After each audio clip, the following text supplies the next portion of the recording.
Okay, so today I want to do some SummerSlam, Money in the Bank 2024 predictions. It is in 2 days. I'm recording this on the 4th of July at 11:05, now 11:06 p.m. So, let's get into the predictions. Okay, first up we have Sami Zayn. Actually, let's not do that first. Let's do Cody Rhodes, Randy Orton, Kevin Owens versus the Bloodline, which is Solo Sikoa, Tama Tonga, Tonga Loa, and Jacob Fatu, which, isn't this, is it a 3v4? If it's a 3v4, the Bloodline should win, but, even if it's a 4v4, even if Cody Chodes, even if even if Cody Rhodes, Randy Orton, and Kevin Owens get another member, I think the Bloodline really needs to win this one. I mean, they just, hyped them up. They sort of legitimized them by destroying Heyman with Jacob, and they've had them, fighting their ops. And I think if they lose this one, this is make or break. If Randy and everyone else, if they lose, it's whatever. They could take a loss. But the Bloodline, they cannot take an L here, bro. They literally cannot.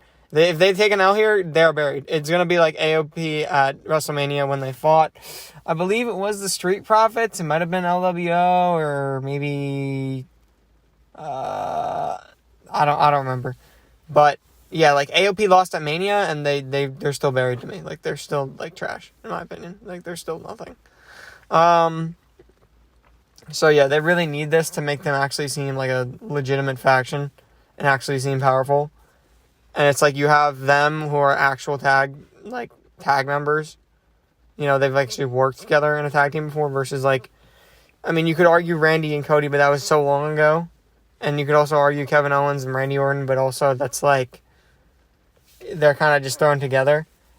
You have a legitimate team here versus, a bunch of ragtags. The legitimate team should win, and they need to win. Otherwise, no one's going to take them seriously ever again. I don't care. I don't care if it's shenanigans. Maybe they'll bring in another Bloodline member, or they'll lose in a weird way, or it'll be a disqualification, or whatever. But I think they do need the win here. It might be a dirty win, but they need to win. Then let's go... Sami Zayn versus Braun Breaker. A lot of people seem to think Braun Breaker's taking it here. I do not, man. Triple H loves his long title reigns. Sami Zayn beat Gunther, the longest reigning Intercontinental Champion of all time. If you think that they're gonna have Sami Zayn lose to Breaker, I'm not saying here's the thing. I'm not saying that Breaker isn't worthy of the IC title. But he literally just came up to NXT within the last, 2-3 months. And from NXT. And I think he's beaten Gunther before. I think he has. And I think Gunther's also beaten him. I don't remember. I didn't even watch that. So, I wasn't watching NXT like that. But I think he's just too early. Too soon. It's just too soon into his run. Unless they want to just have him have, an incredible Rookie of the Year like they did with, Sheamus. But, Sami Zayn, he's the fucking, he slayed the best Intercontinental Champion of all time. You're only going to have him reign for 3 months? It just doesn't add up to me. Also, it's Sami Zayn, and I think they've been doing a lot of events in Canada, and I just don't think they're going to have him lose. I really don't. And, again, it's he's the underdog that, no one ever thinks he's going to win, but he always does. So it's except that, against Roman Reigns, but it's the odds were really stacked against him there. So I think it has to be Zayn, bro. I really think it's too early. It's just too early.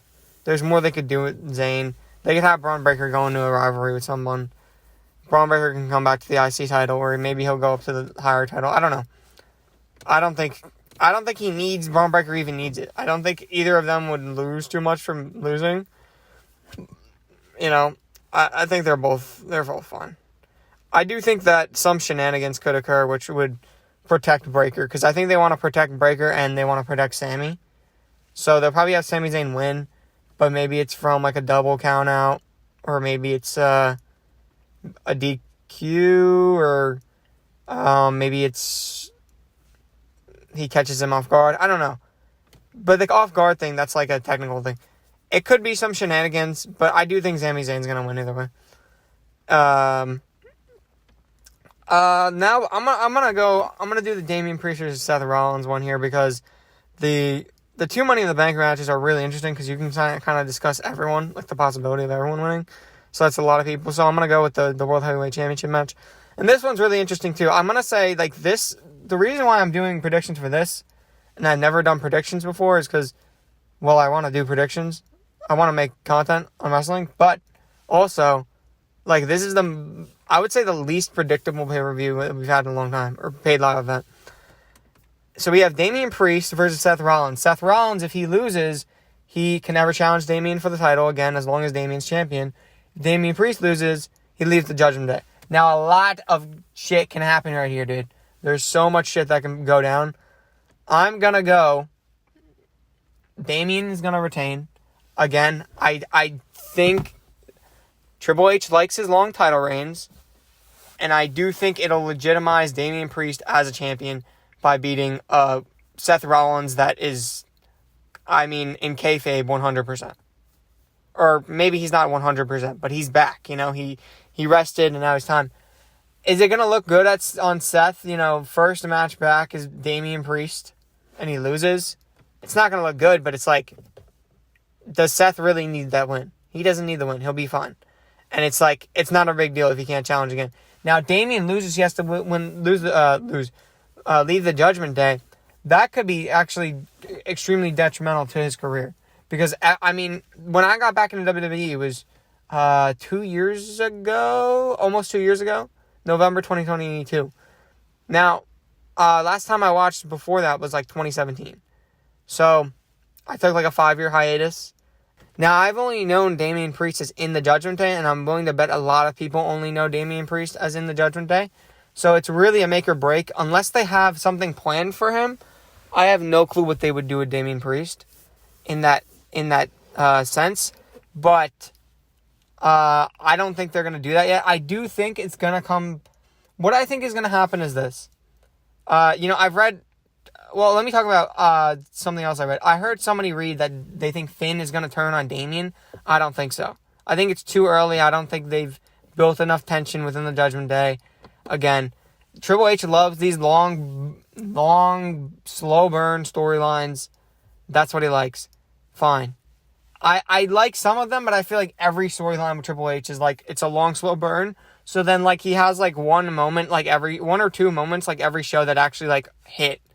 And rather than, like, you know, like, you get a bunch of payoffs in one show, and then you have another show that's just boring and build, you know.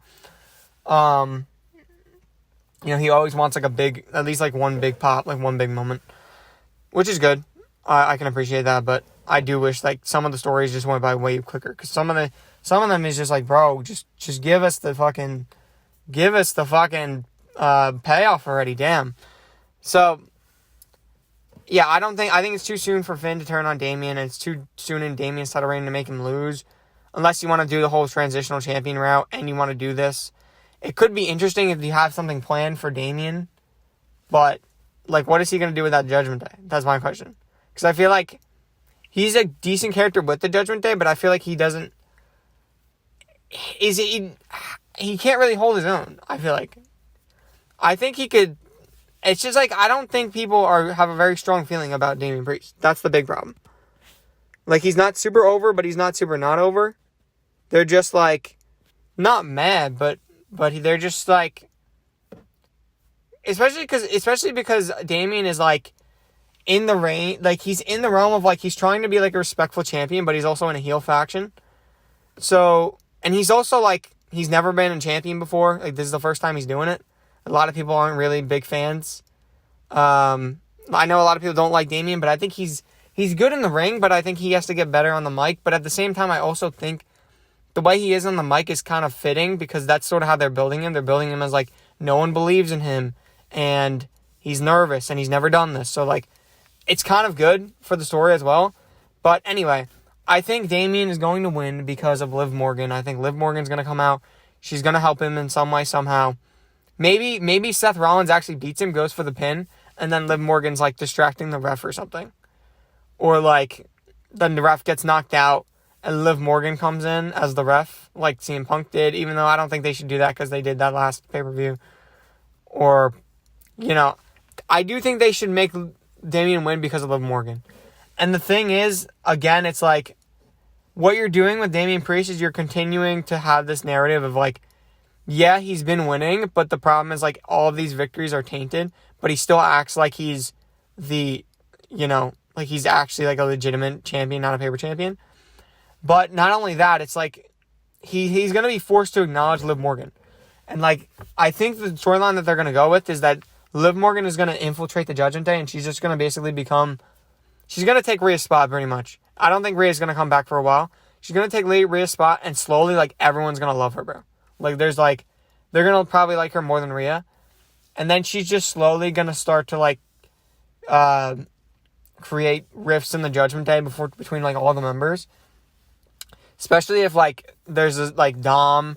Especially if, like, Dom and Finn, I could see them both, like, fighting over Liv Morgan at some point. Because that's kind of how it seems. It seems like they're kind of alluding to that. Like, Liv Morgan's trying to get with Dom. But also, it kind of seems like Finn's trying to get with Liv as well. It's very interesting what they're doing. But yeah, I think this is gonna be for Liv. It's especially because she doesn't have a match. It's gonna allow her to infiltrate further into the Judgment Day to the point where it's like Damian can't really say shit. He can't say shit. What are you gonna say? You would have lost without her, right? And then, she got everyone gifts, and they're all enjoying the gifts. Dominic's helped her. She's helped Dominic. I think it's just going to keep building and building until, like, Dominic and Liv are, like, an official thing. Then she's going to break up the Judgment Day. And I think Rhea's going to come back. Either Rhea's going to come back when Liv is, like, completely in the Judgment Day, and then there's going to be, like, a situation where the Judgment Day either has to pick or they have to fight to, like, get the spot, or they're going to kick Rhea out, or something like that, or Rhea's going to come back to a Judgment Day that doesn't even exist. Like, it's all going to be broken up. Either way, I think is an interesting direction to go in. So, I think Damian's going to retain, and I also think there is a decent chance that, like, Finn and Damian eventually fight for the title. And it could be because of Rhea, like she could instigate it, Now let's finally get on to the Money in the Bank matches. We have the women's Money in the Bank. Let's do Io Sky, Chelsea Green, Lyra Valkyria, Tiffany Stratton, Naomi, Zoe Stark. So to me, I think the real possibilities here, like people who I think actually have a decent chance of winning, are Chelsea Green, Lyra Valkyria, and Tiffany Stratton.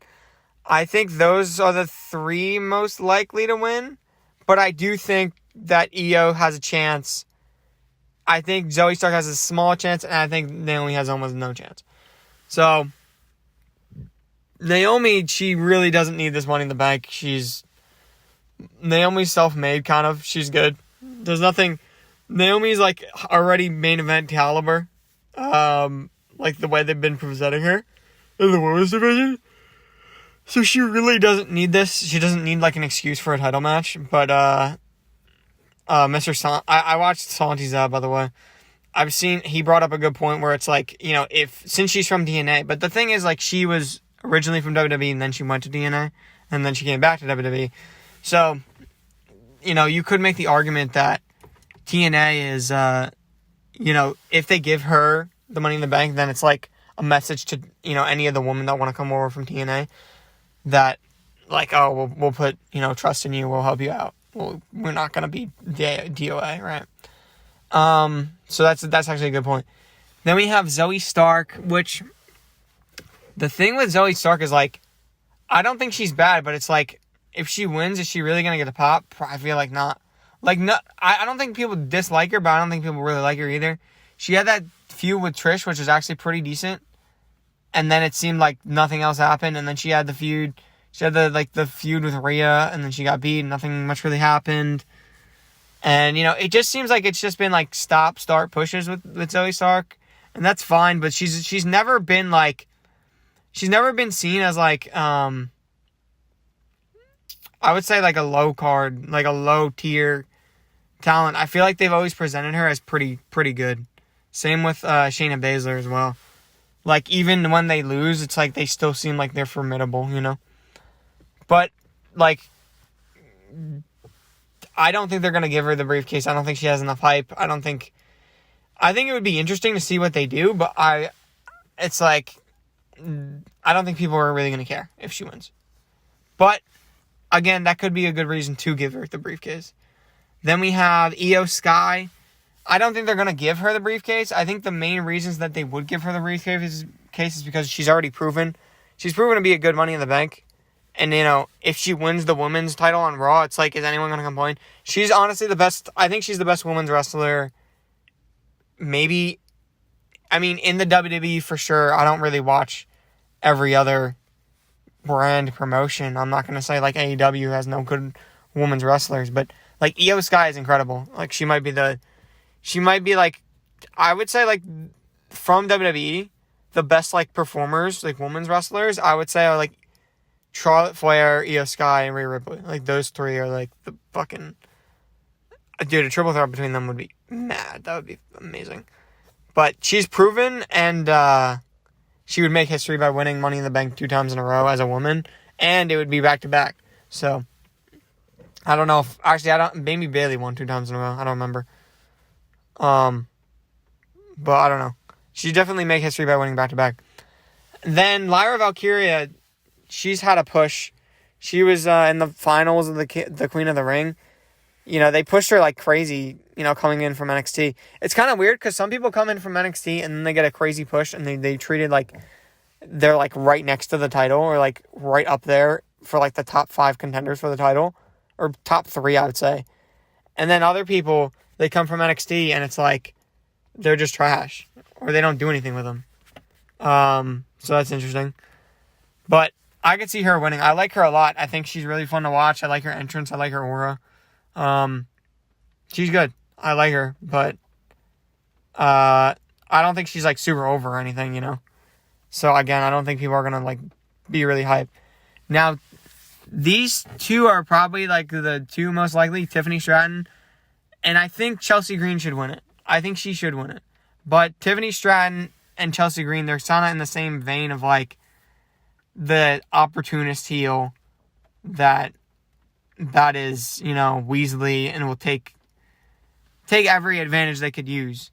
And obviously they're going to be like really great Money in the Bank holders, especially if they do it for like a few months to a year or like a month or 2 months or whatever, because they could definitely like build their character around it. Especially like Chelsea Green, she could she could like dress the Money in the Bank up and stuff like that.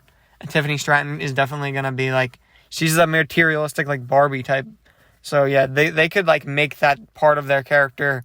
Like, they could dress it up. I think that's what they want to do with the Money in the Bank going forward. Like, they had El Senor Money in the Bank. They didn't do really anything with Io Sky, but, they could do that with them. So, I think they both have a good choice. But the thing is, I'm saying Chelsea Green because no one takes her seriously. So, I think that's why she's the best. It's like, when you have characters that no one takes seriously, but then they win this huge match, which is like, the thing is, it's not like a match of, who's better than who. It's like, who is at the right place in the right time, that's really the Money in the Bank. It's not like impossible to conceive that Chelsea Green could win the match. Like, she's seen as like the weakest woman on the roster, but it's like you could believe that she could win the match, and you could believe that she could cash in at the right time and win, or you could also believe that she could cash in and lose. So, like, they might also do that and have her make history by doing that. Also, whether she wins or loses the Money in the Bank, she's still going to be fine, Chelsea Green. But Tiffany Stratton is like, the problem with her, she's already like in the main event scene, and she's already great, and she's already proven herself. There's nothing really, she's already like, her character is complete. and I'm not saying these other people, like, they're not complete, but I think Chelsea Green, I think she could elevate herself and the Money in the Bank briefcase. Whereas, like, Tiffany Stratton, I don't think she's going to be elevated very much by winning the briefcase. Like, I don't think she needs it, honestly. So I'm going Chelsea Green. Now we have Jey Uso, Carmelo Hayes, Andrade, Chad Gable, L.A. Knight, versus Drew McIntyre. Again, this is a very hard one to predict. I think Andrade's probably the least likely one, because what are they doing with Andrade? And also, if he wins, what's the reaction going to be? No one's going to care. Literally no one will care. Like, they're not doing anything with Andrade right now. And I'm not saying, like, it would be interesting if he would win. And, if he could, like, make himself into a star with the briefcase. And I would like to see it. But it's like, when you're at the pay-per-view, it's like you don't want to have no pop, right? And also, again, it seems like WWE just doesn't know what to do with that guy. But again, I don't know. We'll see. Then, LA Knight. As much as I would have liked to see LA Knight win, and I do think he would elevate the briefcase, because honestly, LA Knight's in the mid-card, but he feels like a main eventer. As much as I'd like to see him win, he really doesn't need to, because he's already feuding with Logan Paul. So he's just trying to fight Logan at SummerSlam. He doesn't need the Money in the Bank. Gable would have been such a good pick, because that would enable him to cash in on a mid-card title, and he would also get a bunch of boos. People would hate it.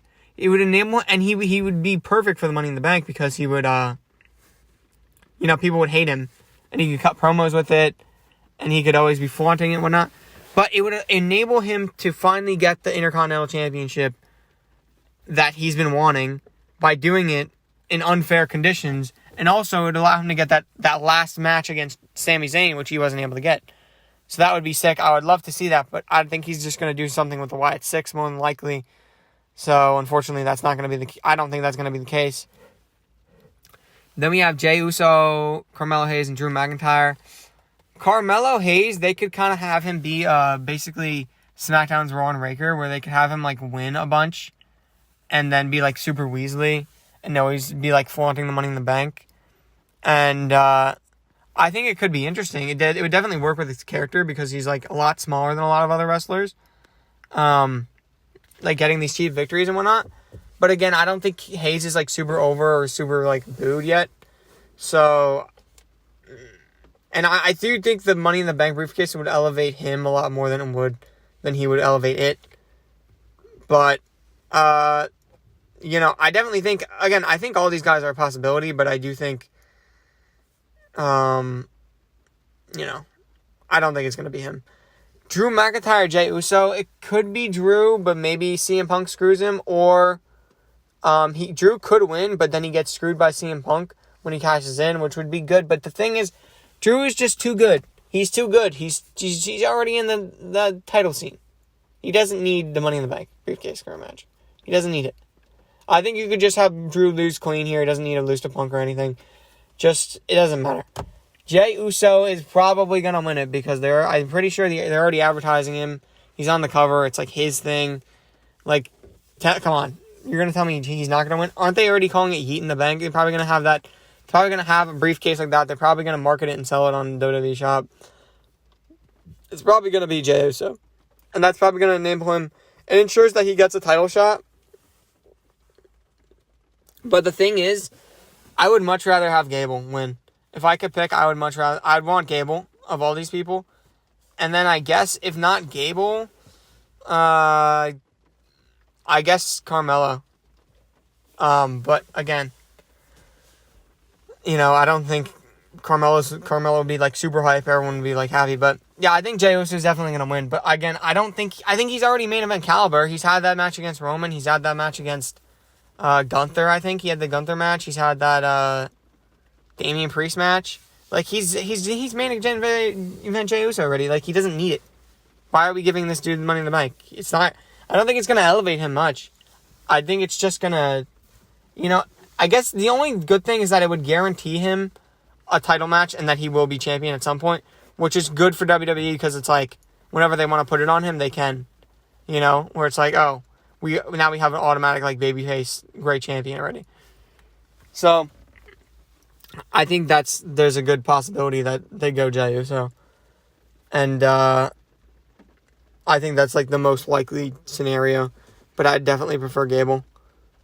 But I will say, like, and then I say guarantees Jey Uso that he's going to get the title. It doesn't technically guarantee because the men's cash-in rate's 80%, but I don't think they're going to have the top babyface cash in and lose. Even though they kind of have him, like, this is like the quote-unquote dumbest like Jey Uso has seemed. Because he seemed like way more real and raw in like the past than he does now. Like, his current day just seems like it's just big one, you know, his current day gimmick is just one big catchphrase. So, like, he does seem kind of more dumb than he used to seem. But I don't think they're going to do that with him. I do think it would get a lot of heat, though. But, yeah. So, final is Jey Uso, Chelsea Green, Damian Priest, The Bloodline, and Sami Zayn. That is what I think is going to happen. And we'll see you on Saturday.